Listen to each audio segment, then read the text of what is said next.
The arrest of a popular YouTube mom known for her strict parenting style, now under suspicion of child abuse. Police say a clearly malnourished 12-year-old child crawled out of the window of Hildebrand's Ivans area home. A neighbor called 911 when he showed up at their house asking for food and water. Officers say his wrists were duct taped. He had wounds from being tied up across his body. Investigators say they found a 10-year-old girl inside the same house who was also malnourished. And the mom of that kid touting herself to millions as being a parent coach that others should emulate. Mom of 6 previously received criticism online for some parenting tactics, seen in a now deleted YouTube video saying she has kept food from her kid. And my kids are literally starving. I hesitate to say this because it's going to sound like I'm like a mean barbarian, but I told the kids, I said, I'm not even going to let you eat breakfast until you get your chores done. I'm only going to say it one more time, and then you're going to lose the privilege to eat dinner. 2 days ago was preschool. Eve slept in. She's notorious for sleeping in. And she woke up and I thought, you know what? I'm not going to wake her up because every time I wake her up, she gets super grumpy and upset, and I have to literally drag her and get her dressed. And she's old enough to do that herself. And she missed preschool. She slept in and she woke up and she's like, I'm ready to go to preschool. I said, you know what? Preschool's over. You slept through it.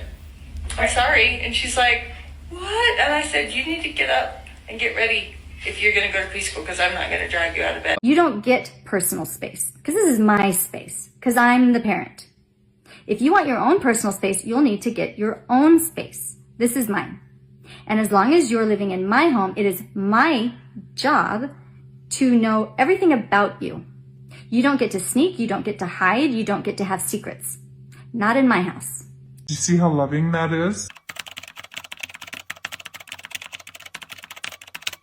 Hello you guys, and welcome to my channel. I'm so excited to have you here. So in today's video, we are going to be talking about the family vlogging channel, 8 Passengers. Specifically, we are going to be talking about the mother, Ruby Franke, and her podcast partner, Jodi Hildebrand. I do want to put a trigger warning in this video that this video will consist of talking about child abuse. So if that is something that you cannot watch or that will trigger you, I definitely suggest you skip to the next video of mine. So to start this video, I really want to go over who is 8 Passengers. So 8 Passengers is a YouTube channel that was started in 2015 and run by Ruby and Kevin Franke. They had 6 children, which is why the name was 8 Passengers. They would post videos of their everyday life with their children. We would mainly see them post videos of their children's most personal life experiences in order for them to profit. And they would also make a lot of videos about disciplining their children, which I thought was kind of weird. So in around 2020, a lot of people started to realize how Ruby and Kevin treated their children, and a lot of people started to speak out against them, I would say, in the most recent years, and people talking about the way they discipline their kids and talking about a lot of the cruel ways that Ruby and Kevin treated their children. When speaking on this topic, we need to talk about who Jodi Hildebrand is. Jodi is said to be an author, life coach, and a co-founder to a podcast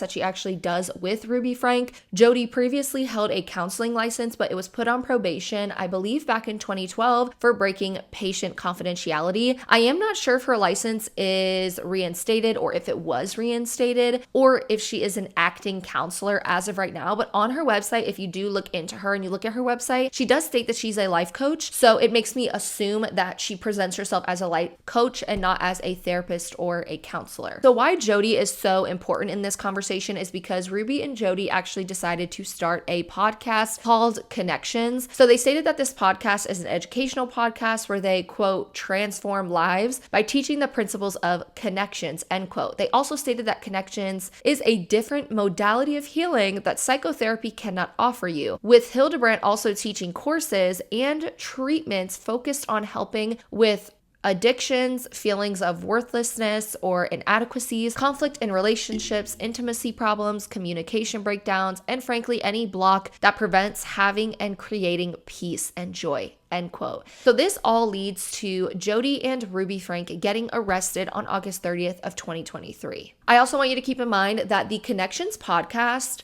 Also talks about ways of disciplining your kids, which I personally don't agree with and a lot of people don't agree with. So the 8 Passengers vlog channel, along with the Connections podcast, people really started to talk about them because people weren't agreeing with the extreme ways of discipline that were talked about, not only on the 8 Passengers vlog channel, but also in the podcast and website of Connections that was made with Jodi and Ruby. Now, who got arrested and how did they get arrested? So according to the Washington County Sheriff's Office, Ruby and Jodi were arrested on August 30th of 2023 at 9:33 p.m. They were charged with 6 counts of aggravated child abuse. So the Washington Post stated that, quote, both women remained in custody Friday after a judge denied bail due to the severity of the injuries of her 2 kids located in the home, according to court records. So clearly the child abuse allegations are so serious that the judge wouldn't even grant Jodi or Ruby with bond or bail. So now, why were they arrested? The Santa Clara Ivins Public Safety Department actually released a statement one day after their arrest. The statement reads, quote, on August 30th, 2023, around 10:50 hours, a report came into our dispatch center regarding a juvenile asking for help. The calling party stated the juvenile appeared to be emaciated and malnourished with open wounds,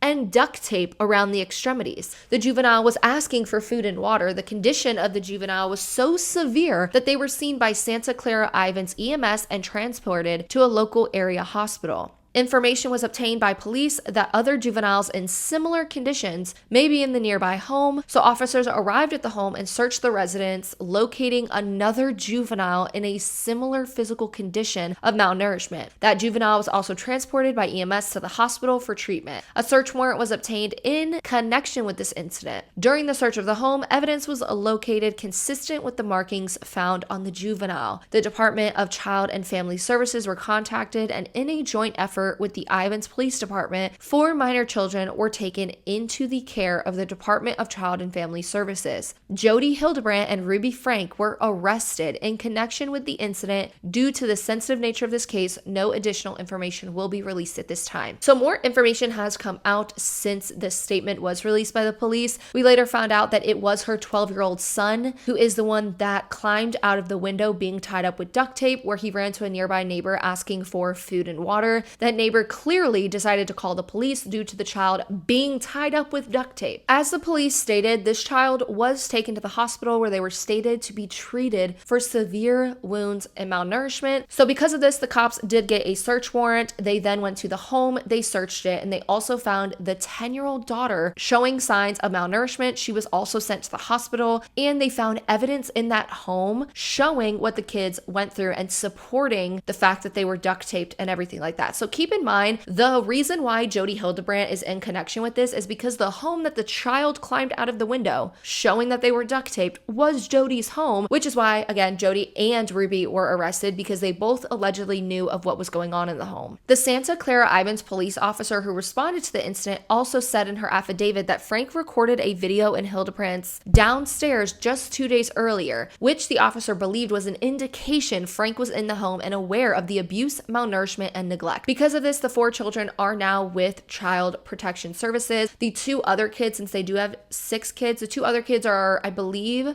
18 and older now. So with all of this going on, the oldest daughter, Sherry, who is estranged from her parents, has been posting on social media about how happy she is that justice is being served and that she has been trying to tell the police and CPS that these things were going on for years and that she is happy her siblings are safe. Sherry even shared a Google Doc where people could send concerning posts and video evidence from the 8 Passengers vlogs, and more specifically, she was asking for evidence from the Connections channel and podcast. So as we can see just from Sherry's post, she has been trying to get attention on this. She has been reaching out to police. She has been reaching out to CPS because she knows what's going on in the house, because not only did she experience it, but she watched her siblings experience it. I also did see a lot of video evidence showing that, in my opinion, Sherry did take on the role of a parent and she really supported her younger siblings. When a lot of things were happening with the younger siblings, she would step in and really help them. So it did seem as if, as she was the oldest, she did take on a lot of the parental role that her parents clearly wouldn't take on because of the way that they treated their children, which was horrifically. I don't even feel like I have words to describe my feelings when it comes to the situation or how I feel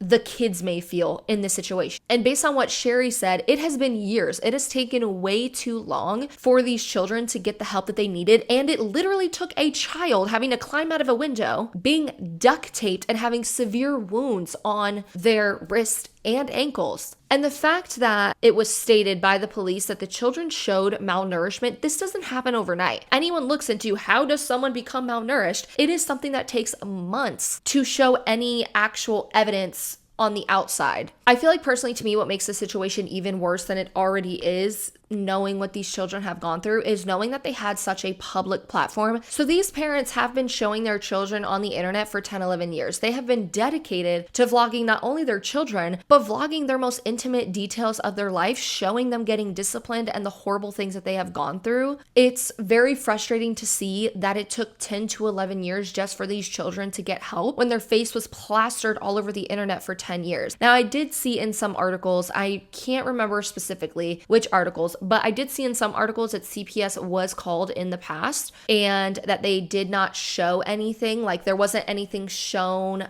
to CPS that would make them take the children out of the home. Now, with all of this being said, I do want to talk about some past issues that has happened with 8 Passengers and their vlog channel and showing how badly Ruby and Kevin mistreated their children. So the things I'm going to talk about are literally just a few, just 5 or 6 big things that people have been talking about when it comes to the 8 Passengers vlog channel. There have been many more issues that have happened in the past. So if you would like me to make a dedicated video just talking about all of the things that Ruby and Kevin have done to their children in the past 10 to 11 years, I can make a video on that and really go in depth on all of the different aspects and issues of this family dynamic if you would like me to. But today I'm just going to talk about 5 or 6 individual incidents that I think are really important to hone in on. So one of the biggest controversies that this family has had was a couple years ago, Ruby decided to take away her teenage son's room for about 8-ish months. So her teenage son decided to pull a prank on the little brother. He actually had woken the little brother up in the middle of the night and told him to pack his bags because they were going to Disney. So Ruby decided to punish the teenager by taking away not only his room, but his bed. This child ended up sleeping on a beanbag for 8 months straight for pulling a harmless prank on his little brother. I'll give you the reason why I lost my bedroom.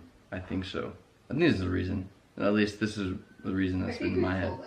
It's pretty funny, but now that I look back, I mean, it's pretty depressing. No, we never told our viewers. That I woke Russell up at 2 in the morning and told him that we're going to Disneyland and he has to pack. And he got up and made his bed all neatly and then packed all his clothes in a suitcase. And then he walked out the door and I'm like, Russell, he was like, what? And he's all happy. Has his sunglasses on. Do you think it's funny? Because and then I walk out. If you think it's funny, then that was 7 months ago. Maybe you need longer without a bedroom. It was not funny. Russell got the big bedroom and Chad got the smaller bedroom. And Russell's bigger bedroom also had a bathroom.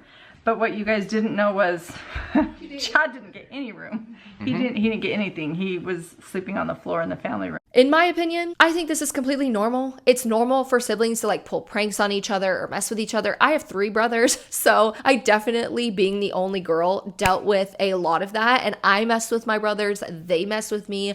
I think it's completely normal. But for a family to take away not only a child's room, but their bed and make them sleep on a bean bag for 8 months is horrific. Also keep in mind that this family is only making money because they share every intimate detail of their child's life. Or their children's lives. There's 6 of them. Without their kids, they wouldn't have a home. They wouldn't have the room that the child has a right to sleep in, and they wouldn't have beds to buy for their children. Because based on my knowledge, all the money that they make is from this 8 Passengers channel. They are making money based on their child's likeness. So they're taking things away from their children that their children helped them to buy. So number 2, another big issue issue, and I think one of the main issues that has been talked about this channel is years ago when their 6-year-old daughter went to school and forgot to pack her lunch. So the teacher of the 6-year-old actually decided to call Ruby and ask her if she could bring something for her child to eat because her child forgot her lunch and then she didn't have like any lunch money to buy lunch at the actual school. Guess what Ruby decided to tell the teacher? I'm gonna quote exactly word for word what Ruby told the teacher. She said, quote, "No, I will not be bringing her lunch. This is the outcome of her choices and she is going to be hungry." Ruby even acknowledged that the teacher was not comfortable with the child not eating, and she said she is responsible for making her lunches, so she's going to be hungry and hopefully nobody gives her food or steps in and gives her lunch. Eve did not pack a lunch today, and can I bring a lunch over to the school? This happens quite often when you're raising children, because I know that her teacher is uncomfortable with her being hungry and not having a lunch, and it would ease her discomfort if I came to the school with a lunch. But I responded and just said, Eve is responsible for making her lunches in the morning, and she actually told me she did pack a lunch. So the natural outcome is she's just going to need to be hungry. And hopefully nobody gives her food and nobody steps in and gives her a lunch, because then she's not going to learn from the natural outcome. My hope is that she'll be hungry and come home and go, oh man, that was really painful being hungry all day. I will make sure to always have a lunch with me. So this is a 6-year-old little girl, y'all. A 6-year-old girl that this parent is hoping stays and feels hungry and is praying that people don't feed her. I don't think I've seen anything so wild and cruel in my life before. This is a 6-year-old. 6-year-olds don't have the capacity to remember to pack a lunch, and making that child stay hungry because you won't bring them lunch or do something to get anyone to bring them lunch is horrific, to say the least. Also, what else is Ruby doing? She is a family vlogger. She doesn't do anything else. All of her other children would be at school, so why couldn't she take the time out of her day to bring her child food? Or even go pick up her child early, feed her, and bring her home. She does not have lunch, but instead refusing the child food and then stating that this is the results of her own actions and she's gonna have to learn that not packing a lunch equals her being hungry, and then also saying that she hopes nobody feeds her child or shares food with her child. I'm telling you that this is just the tip of the iceberg with the issues that have been happening with this vlogging channel. So on to number 3, the next big controversy that this family had was when Ruby decided to not allow her children to eat until their chores were complete. So Ruby decided to one day wake up and tell her kids that they would have to do chores in order to eat. So when the children woke up, they weren't allowed to go eat anything, no matter how hungry they were. They couldn't go and grab some food until they did house chores. Ruby even stated, and I quote, "My kids are literally starving." And my kids are literally starving. I hesitate to say this because it's going to sound like I'm like a mean barbarian, but I told the kids, I said, I'm not even going to let you eat breakfast until you get your chores done. So we can see that multiple times in many videos, Ruby is taking food away from her kids and not allowing them to eat. I think that all of these videos prove that Ruby and her husband used food as punishment, and they did not care if their children went hungry. And this goes back to the fact that Ruby was arrested for child abuse. That had to do with malnourishment. Her kids were showing malnourishment. They weren't being fed. So we can see that she really used food as punishment and would take food away from her kids for just not doing household chores. So I want to know, how long has this parent allegedly been taking food away from her children in order for them to show severe malnourishment? Now on to the 4th issue that has been happening with this family is videos popping up of Ruby publicly shaming her daughters for their weight and what they are eating. But I think it's horrible that not only would Ruby shame her kids by what they looked like, but also what they ate. She would shame them based on their hairstyle. She would tell them they look ugly. She would do a lot of horrible things, say a lot of horrible things when it came to their public appearance. And lastly, another big issue that I've seen, which is my number 1 biggest issue with family vlogging channels, is sharing personal and intimate details of children's lives on the internet for everybody to see. So we have seen a lot of videos popping up of Ruby sharing videos of her daughters as they were doing things like buying their first bra. She was showing them in the stores, picking them out and being embarrassed. She would show their children having their first periods and more. She was showing a lot of their intimate details that that should not be put on camera for the world to see. These children not only do not understand the consequences of the internet yet, but maybe they don't want their first experience with their period or buying their bra for the first time to be shown on the internet for the public to see and for her parents just to make an income. So a lot of the kids, especially the daughters, were seen with having their personal private moments shared just so that they could line the pockets of their parents, which I think is beyond disgusting. So I kind of want to conclude this video talking about the child abuse, malnourishment, their children being tied up, Jodi and Ruby being arrested, and then kind of all of those controversies that the family has had, which clearly, again, there are a lot more that I can go in depth about. I can make a whole entire video about all of the issues with the family vlogging channel, all the controversies they've had. I can collect all of the videos that are around the internet. Now, the 8 Passengers vlog channel has been taken down, so I can't find video footage there, but I can find it because it's all over the internet because people have reshared all of the issues with them. So if you do want me to make a video on that and kind of go over situation by situation, I can do that with more depth. So yeah, definitely let me know. But to conclude this video, as you can see, Ruby Franke has been a family vlogger for a very long time. We have seen her do horrific things to her children in her vlogs. I can only imagine what is happening behind the scenes. If these are the things that we are seeing publicly, her refusing to feed her children, her shaming her children, showing their personal, intimate details, forcing her kids to not have a room and a bed, this is another thing I didn't even talk about, sending her child to a wilderness camp where they lived in the wild for weeks at a time just so that she can make money. What else? If that's what we see on the internet, what's happening behind the scenes? What is she doing to her kids? This is why we don't have the full story. We see these vlogging channels and we can see issues within them, but we don't know the full story. We don't know how worse it gets when the camera is shut off. And that's what makes things, I feel like, even more horrible than they already are. I think that watching this happen is a scary reality of family vlogging channels. And I think it just proves what many people have been speaking about for so long, that family vlogging should not and never should be allowed. I truly hope that these children are placed in the care of people that can really help them and support them. I know that these children are going to have a long journey ahead of them based on the things that have happened to them behind the scenes that we don't even know of, but also based on the things that we have seen. I know right now they are placed with, child protective services, but I do hope that they work to find them the best